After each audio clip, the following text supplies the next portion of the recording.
Alright, gang. Welcome back to my channel. Or welcome if you're new here. Yeah, I'm infamous for not posting for like ever and then saying I'm gonna post and then I don't post. So I'm back after a trillion million years. It's less time than it was the last time though, okay? Last time I was gone for a while. Anyways, so welcome to my channel. Today I'm gonna be talking Daredevil while I draw Daredevil. Because why the heck not? So, I just recently watched season 1 and 2 of Daredevil, and I'm on season 3 now. And I wanted to do sort of a Mike's Mike situation, you know? If y'all don't know who Mike's Mike is, go watch his channel right now. Are you kidding me? Best movie commentary, best TV show commentary ever. Now, anyways, I was watching Mike's Mike, and I was like, you know what would be so fun if I talk about my favorite TV shows and movies while drawing characters from the movie or TV show. And so this is how this Daredevil drawing came about. Now, Daredevil season 1, absolute masterpiece. What can I say besides I freaking love this show? Like, actually, really love this show. I know it's been around since 2015, but did I watch it in 2015? No, I didn't. Why? Because I didn't feel like it. But I started it 3 days ago and I am now on season 3. So, no, I started it like a week ago. And I'm now on season 3. 8-hour shifts a day watching this damn show. I love it. It is so good. Anyways, we're going to start with episode 1 while I draw. Episode 1, it starts with a young Matt Murdock. Frantic, screaming, on the ground. You see his dad running. My boy, Harry Potter style. My boy! You know what I'm talking about? If you've seen Harry Potter, you know what I'm talking about. He's like, that's my son. He sees Matt laying on the ground. His kid, looking disheveled. He's like, probably got some broken bones and shit. I don't know. But the worst of it all, Matt's screaming, I can't see. Which sucks. Imagine. You're a man. You're a father. Me as a woman being like, you're a father. Imagine it. Imagine. Put yourself in his shoes. You're a dad. Your son lying on the ground. Chemicals everywhere. And an old man is like, your kid saved my life. I would be like, oh my God, awesome. But also like my poor kid. Because he's laying on the ground. Hurt. Can't see. Matt Murdock, once again, yelling, can't see. It's such a sad scene, honestly. Anyways, now we're in the present. And he's at a confessional. And he's talking about his dad. And he's saying that his dad was a fighter. And saying that he's a devout Catholic. And said that the Murdock men have the devil in them.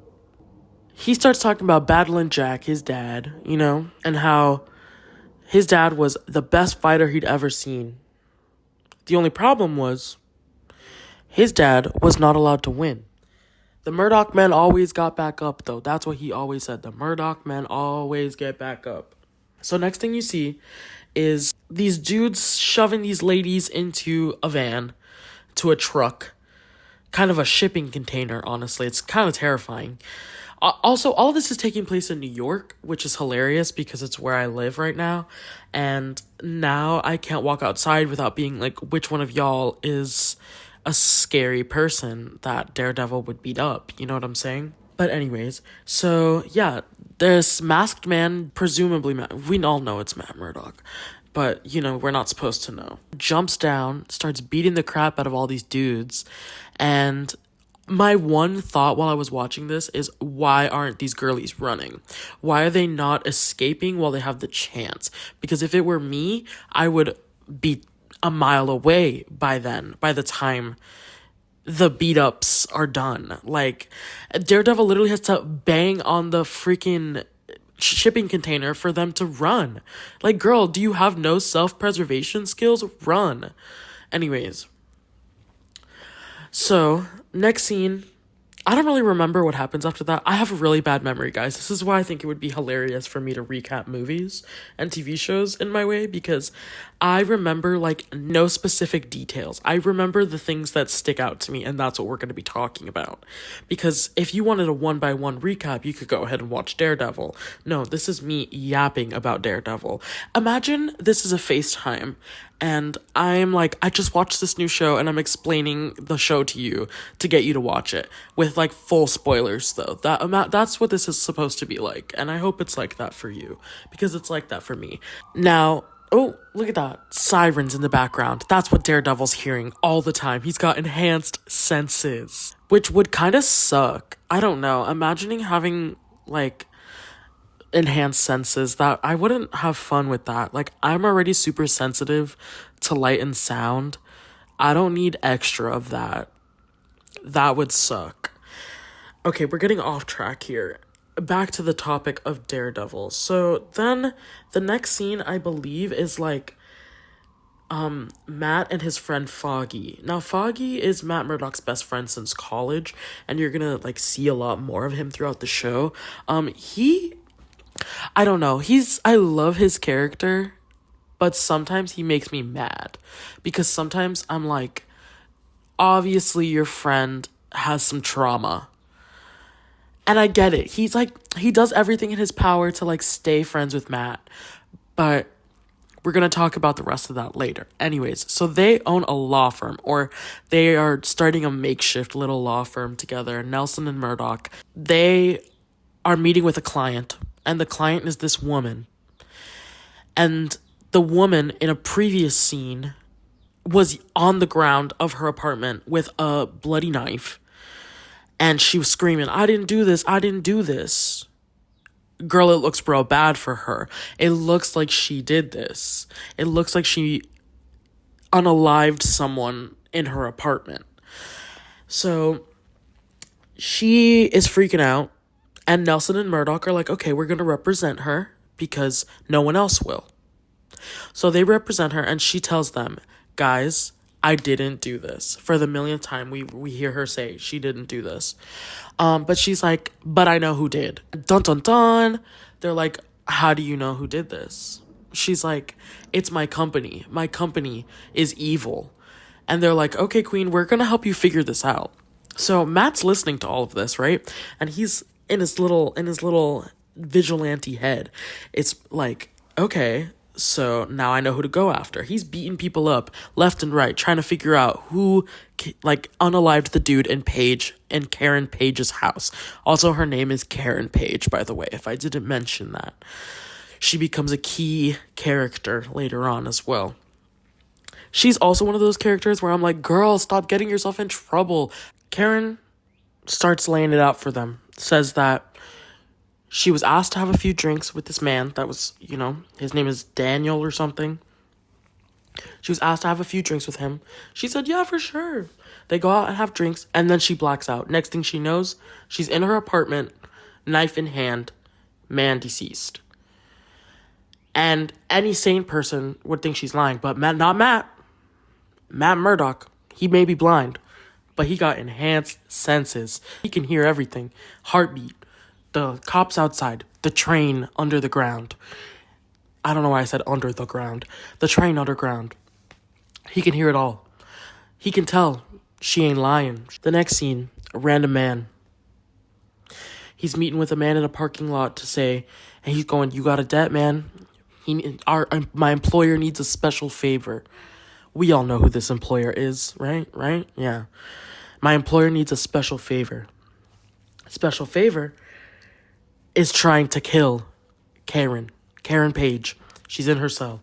Man comes, tries to, take her out, bro. Karen talks to Matt and Foggy, and she's like, I know why he tried to kill me. I have information. She was the secretary for a computer company or something like that. She was like the accountant or some shit. I don't fucking know. I don't remember. But all I know is that she has info on this company that they are defrauding the government. Okay, pause though, because I'm talking about the entirety of the first episode, and I wanted to talk about more than just that. So, one thing I found really interesting about Daredevil was the like religious iconography and the way they don't stray away from Matt Murdock's like Catholic roots. I feel like a lot of times superheroes are very neutral when it comes to religion. When it comes to Daredevil, it's interesting. It's kind of the same thing when it comes to Constantine and DC. Like, they have the same vibes to me where they're like, and Kurt Wagner, like, they're like Nightcrawler. And there's a few characters in like comic book and like Marvel cinema and stuff that have a really deep connection with religion, which I think is really interesting because Matt's struggle with his vigilanteism and his deeply Catholic rooted beliefs, where like it's just such a cool thing to see him struggle so much with like the fact that he hurts people, but he's doing them because he thinks God gave him this purpose in life. Because if you've ever had tragedy happen to you, how are you supposed to contend with the fact that God or whatever made this tragedy happen? You're gonna rationalize it, and that's what he does. He thinks, why did I go blind? It must be because God gave me a purpose. And I think that is such a freaking interesting, such an interesting concept, that tragedy happens because of God, and it must happen for a reason. Because as humans, we want everything to happen for a reason. Because if there is no reason, then what's the point, And that's what I find really interesting about Daredevil season 2 or season 3 that I'm on right now, is the fact that Matt has hit rock freaking bottom, rock bottom, guys. And he's out here he's basically living in the church, and he has thrown away the concept of God in the beginning. I'm not through the entirety of the season, but he believes that he was wrong, that God didn't give him a purpose, that God burdened him, and that he was dealt a bad hand. And he's he genuinely believes that he has the devil in him. And that's what they talk about in season 1 when Matt is in the confessional, with the first time you see him in the confessional, and he's like, Pastor, I have sinned, blah blah blah, and he's saying how the Murdock men have the devil in them, and how he genuinely believes that is true. And the guilt he feels is I love seeing a good mental gymnastics, mental struggle. It just makes him feel more real.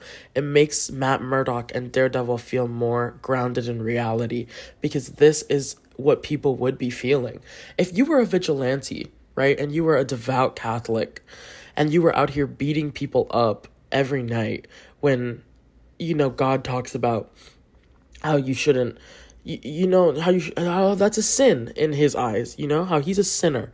And how do you contend with the fact that you are inherently a bad person in the eyes of God, but you also have been given this purpose by him? That is so interesting. I don't know. And I love the imagery when it comes to the church and stuff. I'm not a very religious person, right? I'm not I don't know, I would call myself agnostic, but I feel it is just beautiful to see scenes of him in the confessional, and I don't know, it makes him feel so human, which is really cool, because he is just human. In the world of Daredevil, he is just a guy who is blind, who's been blinded as from a young age. And I feel it's such cool symbolism too, because he was blinded physically, but I feel he was blinded emotionally too, because his father dies at a young age, right? His dad dies because of the Irish mob, I think, in the show. And if if from a young age he felt like it was his fault, of course when he gets older he's going to go after these people that hurt him. And then there's this character Stick, right?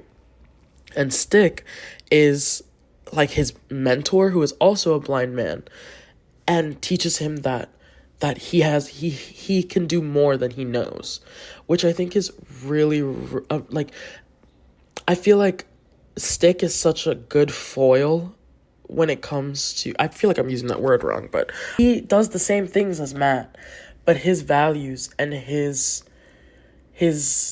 way and his methods are so different from Matt's. But not really. The only difference is that Stick kills and Matt doesn't. And when they introduce Electra, right? That whole like dynamic is so interesting too, because this whole show, yes, it's about Daredevil, but at the heart of it, it's really just him trying to figure out who he is and why he does what he does and why he feels the need to do what he does. The point is that Matt Murdock is anything but a freaking pacifist. He is the complete opposite of that. He believes that violence is the only answer.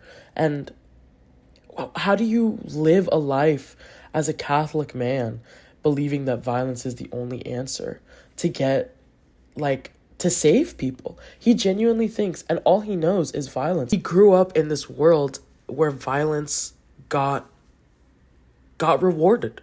And if we're talking like the childhood trauma he's experienced, not only from his father dying, but also from the fact that he watched his father get beat up. How do you, as a child growing into an adult, think that violence is bad if violence was what helped you? Like, violence is what got you through. It's what got your family through. I don't know. This show is so good, guys. Like, I could yap about this show forever. But I'm excited to continue watching season 3. Now look, the whole point was for me to recap the entirety of Daredevil, but as we can see, that did not happen. I just ended up rambling. I might do another Daredevil drawing and talk more about it, or I might just work on a different thing. Who knows? I had fun rambling at my microphone and drawing Daredevil, and hopefully this was, like, interesting to you. If not, sorry. Anyways, thank you all so much for watching, and I will see you in the next video. Hopefully. Bye.